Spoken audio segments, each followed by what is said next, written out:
what you all tall. Look like you gotta learn how to crawl.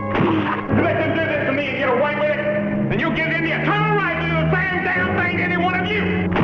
Walking Tall. It's a deeply moving contemporary film based on the true story of a young man who wouldn't surrender to the system and the girl who always stood beside him. 단 6년 동안의 경찰 배지 하나로 범죄 조직 전체와 전쟁을 벌인 한 남자가 있다. 그는 칼에 7번 찔렸고 총에 8번을 맞고도 살아남는다. 그의 이야기는 책이 되었고 노래가 되었으며 워킹 톨이라는 유명 영화 시리즈로까지 만들어진다. 폭력의 시대 속 미국의 영웅. 그런데 그가 죽고 난 60년이 지난 지금 테네시 경찰 수사국은 그에 대한 충격적인 결론을 내리는데 File is voluminous, over 1,000 pages, and employed modern investigative techniques and forensic science unavailable in 1967.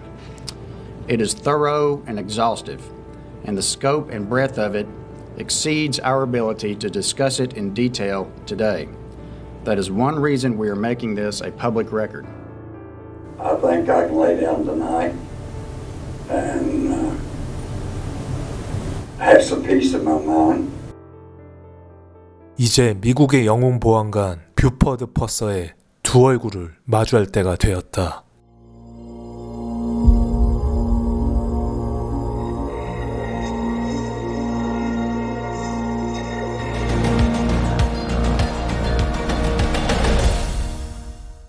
안녕하세요. 충실파의 UPD입니다. 지난 몇 달 동안 제 개인적인 건강 이슈와 가족들 문제로 인해 정기적으로 영상을 올리지 못하였습니다. 구독자 여러분들과 멤버십 회원 여러분들께 사죄의 말씀드리고 앞으로는 꾸준하고 성실하게 업로드할 수 있도록 최선을 다하겠습니다.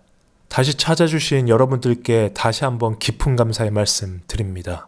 이번 사건은 미국에서 실존했던 실제 맨몸으로 악당들을 때려잡은 미국 국민의 영웅이었던 한 인물에 대한 이야기입니다. 이 이야기에는 매우 충격적인 진실이 숨겨져 있었는데 그 진실이 드러나는 영상 후반부 UPD의 비하인드 스토리까지 끝까지 시청 부탁드리겠습니다. 저는 이 사건의 신뢰성을 위해 테네시 대표 일간지인 더 테네시안의 2022년 뉴스 보도와 뷰포드 퍼서 박물관에 전시되어 있는 당시 사건 기록과 전시품들에 대한 자료를 인용해 제작하였습니다. 마지막으로 저희 채널의 비공개 동영상 모두를 시청하실 수 있는 멤버십 프로그램에 많은 참여 부탁드리겠습니다. 그럼 시작합니다.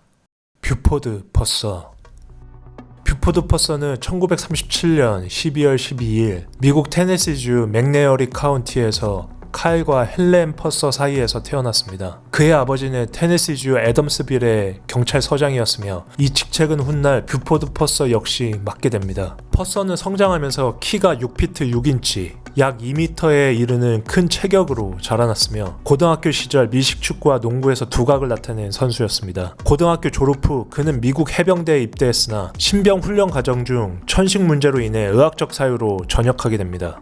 1957년 여름 퍼서는 대도시 시카고로 이주하여 뷰포드 더 불이라는 이름으로 프로레슬링 활동을 시작하며 용돈벌이를 하기도 합니다. 그리고 바로 그곳 시카고에서 1959년 퍼서는 운명의 여인을 만나게 됩니다. 그녀의 이름은 폴린 멀린스. 1934년 2월 27일 버지니아주 디킨스 카운티에서 태어난 폴린은 당시 이미 두 아이의 엄마였습니다. 전 남편과의 사이에서 마이크와 다이앤이라는 두 자녀를 두고 있던 폴리는 시카고에서 새로운 삶을 꾸리고 있었습니다. 그녀는 온화하고 따뜻한 성격의 소유자로 주변 사람들에게 늘 친절하고 배려심이 깊은 여성이었죠. 1959년 12월 5일 뷰포드 퍼서와 폴린 멀린스는 지인들과 함께 작은 결혼식을 올리게 됐고 1961년 둘 사이에서 딸 드와나가 태어납니다. 자신의 딸이 태어나자마자 퍼서는 고향 테네시주의 맥네어리 카운티에 대한 그리움을 느끼기 시작합니다. 대도시 시카고의 빠른 생활보다 느긋한 남부의 삶이 그리웠던 퍼서는 가족을 이끌고 다시 고향 애덤스빌로 돌아오게 됩니다. 그리고 1962년 퍼서의 아버지 칼 퍼서는 건강 문제로 경찰서장직에서 은퇴를 계획하고 있었습니다. 아버지는 아들 뷰포드 퍼서에게 자신의 자리에 지원할 것을 권유했고 애덤스빌 시의회의 투표 끝에 뷰포드 퍼서는 애덤스빌시 경찰서장으로 임명됩니다.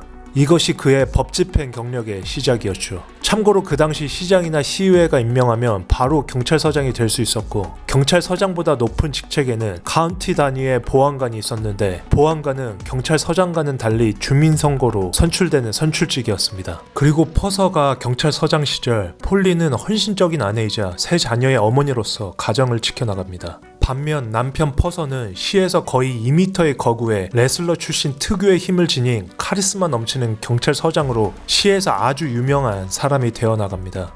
그렇게 시간이 지나 2년 후인 1964년 맥네어리 카운티 보안관이었던 제임스 디키가 교통사고로 사망하자 퍼서는 더 넓은 관할권을 가진 카운티 보안관 선거에 출마합니다. 당시 26세였던 퍼서는 주민선거에서 승리하며 테네시 역사상 최연소 카운티 보안관이 됩니다. 애덤스빌 시만 관할하던 경찰서장에서 맥네어리 카운티 전체를 관할하는 보안관으로 그의 권한과 책임은 훨씬 커지게 됩니다. 이렇게 승승장구하며 퍼서가 보안관이 되자 아내 폴리는 카운티 교도소에서 수감자들을 위한 요리사로 일하게 됩니다. 남편을 위해 조용히 내조에 들어간 것이었죠.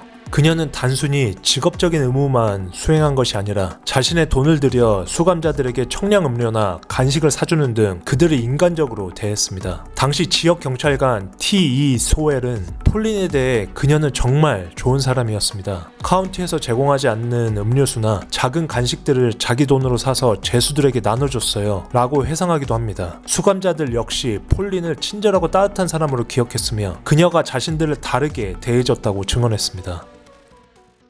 배지 하나로 시작된 전쟁. 1964년 뷰포드 퍼서가 26세의 나이로 테네시 역사상 가장 젊은 보안관이 된 후 그는 여러 악명 높은 범죄자 갱들과 만나게 됩니다. 그가 취임한 맥네어리 카운티는 겉으로는 조용한 시골이었지만 실제로는 미시시피와 테네시주 경계를 따라 형성된 범죄의 통로였습니다. 이 지역은 불법 위스키, 도박, 매춘, 관광객 갈취가 공공연하게 이루어졌던 곳이었고 이를 관리하던 세력은 단순한 지역 깡패가 아니었습니다. 퍼서가 맞서게 된 조직은 크게 두 갈래였습니다. 하나는 남부 전역에 영향력을 뻗고 있던 딕시 마피아. 이들은 남부의 모든 불법 도박, 마약 밀매, 살인 청부를 손아귀에 쥔 전국구 범죄 조직이었습니다. 그리고 다른 하나는 이 경계 지역을 실질적으로 장악하고 있던 스테이트 라인 폭력 조직. 이들은 테네시와 미시시피주 경계선을 무법지대로 만들어버린 지역 최대 범죄 세력이었습니다. 이 조직의 핵심 인물로는 칼 토우헤드 화이트, 조직의 최전방을 담당하고 있던 형제 잭과 루이스 헤스콕, 그리고 훗날 전국적인 범죄 인물이 되는 커크시 맥코드 닉스 주니어가 있었습니다. 칼 토우헤드 화이트는 이 지역 범죄 조직의 실질적인 보스였습니다. 그의 별명 토우헤드는 금발머리에서 유래한 것으로 겉으로는 평범해 보였지만 실상은 피도 눈물도 없는 조직의 정점이었습니다. 이 토우헤드 화이트는 불법 증류소, 도박장, 매춘업소를 체계적으로 운영하며 이 지역 전체를 공포로 지배했습니다. 잭과 루이스 헤스콕 형제는 토우헤드 화이트의 손발 역할을 하고 있는 폭력 집행자들이었습니다. 이들은 협박, 폭행, 살해를 서슴지 않는 냉혹한 범죄자들로 전국의 악명이 높았습니다. 그리고 마지막 커크시 맥코드 닉스 주니어. 이 남자는 딕시 마피아의 핵심 간부로 남부 전역의 살인 청부와 마약 밀매를 총괄하던 가장 위험한 인물이었습니다. 닉스는 정치인, 경찰, 판사까지 돈으로 매수하며 법 위에 군림했던 진짜 손댈 수 없는 악마였습니다. 이들은 모텔, 클럽, 식당을 운영하는 것처럼 보였지만 실상은 불법 술과 도박, 매춘을 결합한 범죄 거점이었습니다. 테네시 보안관 퍼서는 이 구조를 정면으로 건드린 첫 번째 영웅이었습니다. 고립된 싸움. 퍼서는 카운티 보안관 취임 직후부터 불법 증류시설을 하나씩 찾아내 직접 파괴하기 시작했고 지역 곳곳에 흩어져 있던 불법 주점과 도박장을 연속적으로 단속했습니다. 첫 해에만 40개가 넘는 증류시설이 파괴되었고 이는 곧 조직 전체의 수익 구조를 직접적으로 흔드는 일이었습니다. 참고로 제가 표현하는 증류시설이 파괴되었다는 말은 실제로 퍼서가 다이너마이트나 포크레인을 가져와 마피아의 증류시설들을 완전히 부셔버렸다는 뜻입니다. 하지만 범죄 조직은 처음에 퍼서를 무시했습니다. 젊고 고집세고 곧 사라질 인물이라고 판단했던 것입니다. 그러나 퍼서는 멈추지 않았죠. 그는 마피아들의 협박에도 물러서지 않았고 매복과 습격, 여러 암살 시도 속에서도 계속해서 현장에 나가 그들을 체포합니다. 그 과정에서 퍼서는 칼에 찔리고 총에 맞고 여러 차례 죽을 고비를 넘기게 됩니다. 하지만 그는 그때마다 다시 일어나게 되죠. 이 싸움은 곧 미 언론의 관심을 끌게 됩니다. 경찰봉 하나로 범죄 조직과 싸우는 남자. 이 이미지는 신문과 방송을 통해 확산되었고 뷰포드 퍼서는 그야말로 살아있는 전설이 됩니다. 그리고 이 영웅담은 훗날 영화 워킹톨로 만들어지며 미국 전역에 알려지게 됩니다. 그러나 이 시점에서는 아직 아무도 알지 못했죠. 이 모든 영웅서사가 언젠가 완전히 다른 질문으로 뒤집히게 될 것이라는 사실을 말입니다. 새벽의 총격. 1967년 8월 11일 밤 딕시 마피아의 핵심 인물 커크시 맥코든 닉스 주니어와 그의 공범 2명은 샴록 모텔에서 늦은 시간까지 술자리를 가졌던 것으로 전해집니다. 닉스는 퍼서의 끊임없는 단속으로 인해 조직의 수익이 급감하자 이미 몇 달 전부터 퍼서를 제거할 계획을 세우고 있었습니다. 그리고 8월 12일 새벽 퍼서는 자택에서 한 통의 전화를 받습니다. 전화의 내용은 뉴 호프로드에서 무언가 문제가 발생했다는 신고였습니다. 퍼서가 늦은 새벽부터 출동 준비를 하자 아내 폴린 퍼서는 그가 걱정된 나머지 함께 동행하겠다고 나섭니다. 폴린은 최근 남편에 대한 살해 위협이 계속되자 밤중 단독 출동 시 남편과 함께하는 것이 그에 대한 테러를 막을 수 있다고 믿었던 것이죠. 당시 시간은 아직 어둠이 거치지 않는 이른 새벽이었습니다. 부부는 뉴호프 교회를 지나 도로를 따라 이동하던 중 교회 뒤편에서 불을 끈 채 대기하던 어두운색 캐딜락 차량이 갑자기 모습을 드러냅니다. 그 차량에는 닉스와 그의 공범 2명이 타고 있었고 퍼서의 차량을 뒤쫓기 시작합니다. 퍼서가 도로 위에 얕은 수로를 가로지르는 다리 근처에 이르렀을 때 갑자기 상대 차량의 헤드라이트가 켜지고 총격이 시작됩니다. 유리가 산산조각 났고 아내 폴리는 총탄에 맞게 됩니다. 퍼서는 이 상황이 계획된 매복 공격임을 직감하고 차량을 급가속시켜 현장을 벗어납니다. 잠시 후 더 이상 뒤따르는 차량이 보이지 않자 퍼서는 차를 세우고 아내의 상태를 확인합니다. 그 순간 아내 폴린이 머리에 총상을 입었다는 사실을 알게 되고 그는 오열합니다. 바로 그때 뒤쪽에서 다시 한번 강한 불빛이 켜지고 공격자들은 퍼서를 향해 무차별 사격을 가합니다. 퍼서는 얼굴에 총을 맞아 아래턱 대부분이 날아가는 중상을 입습니다. 익명의 공격자들은 누구도 살아남을 수 없다고 판단하고 현장을 떠납니다. 병원과 장례식. 그 직후 퍼서는 차량 무전을 통해 도움을 요청하려 했지만 턱이 심각하게 손상되어 그의 말은 제대로 전달되지 않았습니다. 그럼에도 불구하고 교신을 받던 무전 담당자는 내용을 정확히 이해하지는 못했지만 퍼서가 심각한 위험에 처해 있었다는 사실만은 분명히 인지했다고 훗날 증언합니다. 그렇게 퍼서는 급히 테네시주 멤피스의 병원으로 이송됩니다. 그는 그곳에서 18일간 입원 치료를 받게 되는데 의사들의 소견에 따르면 퍼서는 39경 카빈 소총에서 발사된 최소 2발, 어쩌면 3발의 탄환을 턱 왼쪽에 맞았던 것으로 판단됩니다. 한편 아내 폴린 퍼서는 퍼서가 병상에 누워있는 동안 며칠 동안 코마에 있다 사망하게 되었고 그 직후 장례를 치르게 됩니다. 이후 퍼서는 수년에 걸쳐 16차례에 달하는 수술을 받으며 얼굴을 재건하게 됩니다. 복수의 시작. 퍼서는 아내를 잃고 중상을 입은 채 병원에서 막 태어난 상황이었습니다. 얼굴은 재건 수술을 거쳐 겨우 회복 중이었고 누구라도 이쯤에서 물러났을 것이라 생각할 만한 상황이었습니다. 그러나 뷰포드 퍼서는 그런 선택을 하지 않았습니다. 그는 곧바로 다시 업무에 복귀하죠. 그리고 그로부터 1년 남짓한 시간이 흐른 뒤 퍼서는 또 하나의 중대한 사건에 연루됩니다. 1968년 크리스마스 당일 퍼서는 찰스 러셀 해밀턴이라는 사람이 집주인을 총으로 위협하고 있다는 신고를 받고 현장에 출동합니다. 해밀턴, 이자는 스테이트 라인 조직과 연결된 마피아 조직 사람이었습니다. 현장에 도착한 퍼서는 술에 취한 해밀턴과 단 몇 초간 대치한 뒤 단 한 발의 총격으로 그를 바로 사살합니다. 목격자들은 해밀턴에게 항복할 기회조차 주어지지 않았다고 증언했습니다.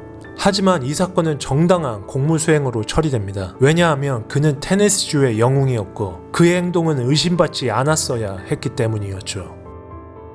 보스 토우에드 화이트의 죽음. 퍼서가 해밀턴을 사살한 같은 해 스테이트 라인 폭력 조직의 보스였던 칼 토우에드 화이트가 연방 교도소에서 출소합니다. 화이트는 퍼서의 가장 오랜 적이자 이 지역 범죄 조직의 정점에 있던 인물이었습니다. 그는 1966년 루이스 헤스콕과 함께 퍼서와의 총격전에서 헤스콕이 사살된 후 연방 교도소에 수감되어 있었습니다. 그리고 1969년 4월 4일 출소한 지 얼마 되지 않은 화이트는 미시시피주의 LA 모텔에서 모텔 주인의 아내와 불륜을 저지르고 있다가 남편인 베리 스미스 주니어에게 총에 맞아 사망합니다. 사건의 진상에 대해서는 여러 가지 이야기가 나돌았습니다. 일부에서는 퍼서가 스미스에게 돈을 주고 화이트를 살해하도록 사주했다는 의혹도 제기되었죠. 그러나 수사는 형식적으로만 진행되었고 결국 그 누구도 기소되지 않았습니다. 그렇게 스테이트라인 폭력 조직의 수장이자 퍼서의 가장 큰 적이었던 칼 토우헤드 화이트는 영원히 사라지게 됩니다. 영화와 몰락.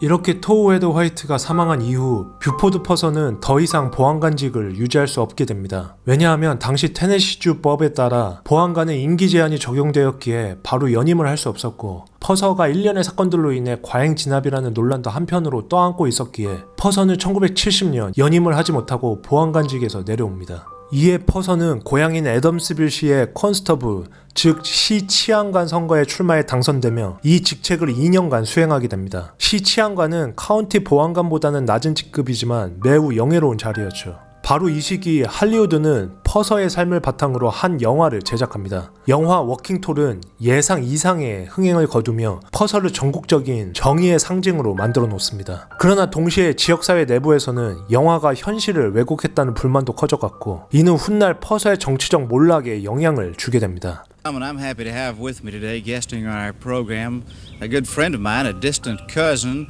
and one of the most famous people ever to come out of the small county, McNair County, West Tennessee, where I was born. Ladies and gentlemen, here is the gentleman whose life is the subject of the movie Walking Tall, Buford Pusser. Hi, Buford. Welcome to the show. 이러한 분위기 속에서 퍼서는 1972년 다시 보안관 선거에 출마하지만 현직 보안관에게 패배하게 됩니다. 같은 해 1972년 딕시 마피아 핵심 인물인 커크시 맥코드 닉스는 다른 살인사건으로 인해 종신형을 선고받습니다. 퍼서는 법정에서 닉스가 종신형을 선고받는 모습을 직접 지켜보고 매우 흐뭇해합니다. 이로써 그는 테네시 주 안에 악명 높은 모든 악당들을 소거했다고 생각하였죠. 하지만 그의 마지막 밤, 뷰포드 퍼서는 닉스가 종신형을 선고받는 장면을 직접 보게 되었지만 이후 벌어진 딕시 마피아의 몰락까지는 지켜보지 못했습니다. 왜냐하면 퍼서는 1974년 8월 21일 단독 교통사고로 인한 부상으로 사망하게 되었기 때문이었죠. 사망 당일 퍼서는 멤피스에서 빈 크로스비 프로덕션과 계약을 맺고 워킹톨 속편에서 자기 자신을 연기하기로 합의한 상태였습니다. 그리고 그날 저녁 맥네어리 카운티 박람회에 참석한 뒤 집으로 돌아오던 퍼서는 자신의 개조된 쉐보레 코르벳을 운전하던 중 차량 제어를 잃게 됩니다. 그는 차량과 함께 도로를 가로질러 제 방을 약 160km의 속도로 들이박았고 차량 밖으로 튕겨나가 경추가 골절되는 치명상을 입습니다. 사고 직후 차량에는 불이 붙어 완전 전소되기도 하죠. 지역사회에서는 누군가 차량의 조향장치나 바퀴로 연결하는 부품에 손을 댄 것이 아니냐는 의혹도 제기되었지만 사고를 조사한 주 순찰경찰관 폴 어비는 퍼서의 사망 원인을 과속, 음주운전, 그리고 안전벨트 미착용으로 결론지었습니다. 그리고 사고 현장에 가장 먼저 도착한 인물도 다른 차량에 타고 있던 퍼서의 딸 드와나 퍼서였기에 타살의 혐의점은 찾아보기 힘들었죠. 이렇게 해서 버포드 퍼서의 삶은 36세라는 이른 나이에 막을 내리게 됩니다. 퍼서는 보안관 재임 기간 동안 흉기에 7차례나 찔리고 총격을 8차례나 당하고도 생존한 인물로 기록됩니다. 그리고 그는 공무수행 중 2명을 사살했으며 재임 기간 동안 40곳이 넘는 불법 증류시설을 직접 파괴한 것으로 알려져 있습니다. 그러나 숫자로 남는 기록보다 더 중요한 것은 그가 당시 지역사회에 남긴 강렬한 인상이었습니다. 뷰포드 퍼서는 단순한 보안관이 아니라 법이 제대로 작동하지 않던 지역에서 직접 몸으로 질서를 세우려 했던 상징적인 인물이었습니다. 그의 인물은 곧 전설이 되었고 시간이 흐른 뒤에도 대중문화 속에서 반복적으로 소환됩니다. 현재도 테네시주 애덤스빌에서는 매년 5월 뷰포드 퍼서 페스티벌이 열리고 있으며 그가 생전에 거주하던 집은 뷰포드 퍼서 박물관으로 운영되고 있습니다. 그런데 이 이야기는 여기서 끝이 아니었습니다. UPD의 비하인드 스토리. 뷰포드 퍼서가 미국의 전설적인 영웅으로 기억된 지 60년이 지난 뒤 테네시 경찰국 TBI는 한 가지 결론에 도달합니다. 우리는 지금까지 잘못된 이야기를 믿어왔을지도 모릅니다. It's been said that the dead cannot cry out for justice. It is the duty of the living to do so. In this case, that duty has been carried out 58 years later. The file is voluminous, over 1,000 pages, and employed modern investigative techniques and forensic science unavailable in 1967. It is thorough and exhaustive, and the scope and breadth of it exceeds our ability to discuss it in detail today. That is one reason we are making this a public record. Another reason is that Buford Pusser's account of the events of August 12, 1967, spawned the movie Walking Tall in 1973, several sequels, a 2004 remake, and several books. This case and those retellings generated substantial public interest and placed Pauline's murder in an historical but inaccurate posture. That history must be measured against the facts in plain view.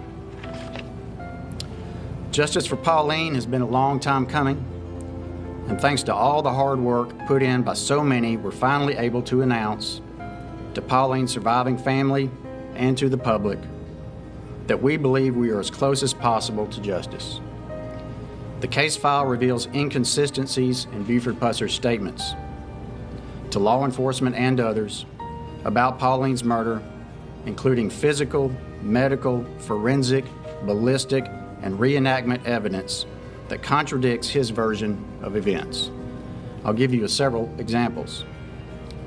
Dr. Michael Revelle, emergency medicine physician and medical examiner, opines with a reasonable degree of medical certainty based on crime scene photographs, post-mortem photographs, the notes of the then medical examiner, Dr. Peeler, the statement of Sheriff Pusser and his then chief deputy, and Sheriff Buford Pusser's own statements that events did not occur as stated by Buford Pusser, and that Pauline Pusser was more likely than not shot outside the vehicle and then placed inside the vehicle.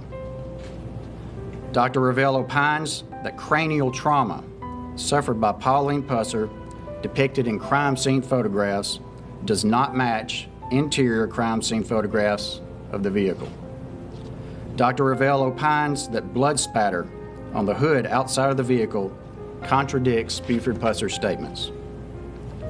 Dr. Revelle opines that the gunshot wound to Buford Pusser's cheek was a close contact wound, not long range, as Buford Pusser described, and likely self-inflicted. Our office, after review of the case file, believes that the TBI has produced evidence sufficient to create probable cause, meaning more likely than not, that would allow us, if he were alive today, to present an indictment to the McNairy County Grand Jury for their consideration against Buford Pusser for the murder of his wife, Pauline. That obviously cannot happen, but there is probable cause to believe that Pauline's death was not an accident, not an act of chance, but, based on the totality of the TBI investigative file, an act of intimate, deliberate violence. 사실 뷰포드 퍼서의 아내 폴린 퍼서의 가족들은 수십 년 동안 그녀의 죽음에 수상한 점이 있다고 끊임없이 제기해왔습니다.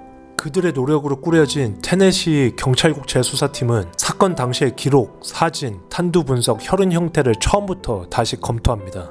그리고 결정적인 문제들을 발견하기 시작하죠. 첫 번째, 차량 외부의 혈흔. 법의학 전문가는 퍼서의 진술과 현장의 혈흔 패턴이 명백히 맞지 않는다고 판단합니다. 차량 보니까 앞 유리 바깥쪽의 혈흔은 차 안에서 총격을 당했다는 그의 시나리오와 전혀 맞지 않았던 것이죠. 오히려 누군가가 차 밖에서 그녀에게 총상을 입혔다는 증거였습니다. 두 번째, 부검 결과.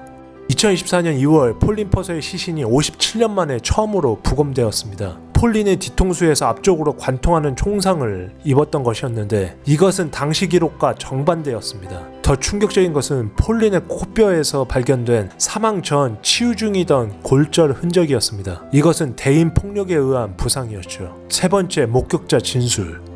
그 당시 출동한 구급대원들은 퍼서 보안관이 그 당시 우리를 피해 차를 몰고 급하게 도망쳤다 있었고 증언합니다. 또 다른 목격자 두 여성 타미 존슨과 테레사 스미스는 사건 당일 새벽 퍼서 부부가 어느 상가 주차장에서 격렬하게 다투는 것을 목격했다 진술합니다. 당시 새벽에 폴린이 소리쳤는데 당신이 어떻게 나에게 이럴 수 있어? 이 모든 것을 알릴 거야. 그러자 뷰포드가 대답했다고 합니다. 넌 그걸 말할 만큼 오래 살지 못할 거야. 이 둘의 대화는 총격 사건 불과 몇 시간 전으로 판명납니다. 네 번째, 탄도 분석. 법의 탄도학 전문가는 이렇게 결론 내렸습니다. 이 사건의 물리적 증거는 뷰포드 퍼서가 진술한 사건 경위를 뒷받침하지 않습니다. 유리 파편과 탄피의 위치는 의심스러운 배치를 보이며 조작된 범죄 현장을 강하게 시사합니다. 총알의 궤적은 퍼서가 설명한 신체 위치와 일치하지 않습니다. 보닛의 혈흔 패턴은 그가 설명한 사건 타이밍과 모순됩니다. 전체적으로 볼 때 제한된 증거만으로도 범죄 현장이 최소한 변조되었으며 뷰포드 퍼서가 그녀의 살해에 연루되었을 가능성이 높습니다. 그리고 결정적으로 퍼서 자신의 얼굴에 남은 총상 역시 재검토되었습니다. 법역자들은 그 상처가 장거리 총격이 아니라 접촉 사격, 즉 총구를 얼굴에 직접 대고 쏜 흔적이라 판단했습니다. 즉 자율성이 높다는 뜻이었죠. 2025년 8월 29일 검사총장 마크 데이비스는 기자회견에서 이렇게 밝혔습니다. 만약 뷰포드 퍼서가 지금도 살아있었다면 우리는 그를 아내 폴린 퍼서 살해 혐의로 기소했을 것입니다. 폴린 퍼서의 죽음은 우연도 사고도 아니었습니다. 이것은 친밀한 폭력에 의한 의도적이고 계획된 살해 행위였습니다. 폴린의 오빠 그리핀 멀린스는 눈물을 흘리며 말합니다. 저는 동생을 진심으로 사랑했고 지난 57년 동안 너무나 그리워했습니다. 이제야 조금이나마 평화를 찾을 수 있을 것 같습니다. 이 발표 이후 퍼서의 손녀인 메디슨 게리슨 부시도 조심스러운 입장을 남깁니다. 그녀가 말합니다. 저는 제 할아버지와 할머니를 직접 알지 못합니다. 그날 아침에 무슨 일이 있었는지도 말할 수 없습니다. 하지만 방어할 수 없는 죽은 사람에게 끔찍한 범죄를 씌우는 것이 과연 어떤 정의를 남기는지 저는 이해하지 못하겠습니다. 그녀의 말처럼 이 결론은 새로운 진실인 동시에 또 다른 상처이기도 했습니다. 그렇다면 여러분은 이제 뷰포드 퍼서를 어떻게 기억하시겠습니까? 범죄와 맞서 싸운 전설적인 보안관이었을까요? 아니면 자신의 아내를 폭행하고 살해한 사람을 죽이는데 거리낌이 없었던 또 다른 얼굴을 가진 잔인하고 잔혹한 인물이었을까요? 60년이 지나 밝혀진 진실은 우리에게 단순한 답이 아니라 불편한 질문을 남깁니다. 영웅은 만들어진 것인지 아니면 우리가 그렇게 믿고 싶었던 것인지 말입니다. 다음 사건 파일이 궁금하시다면 구독, 좋아요, 알림 설정 부탁드리겠습니다.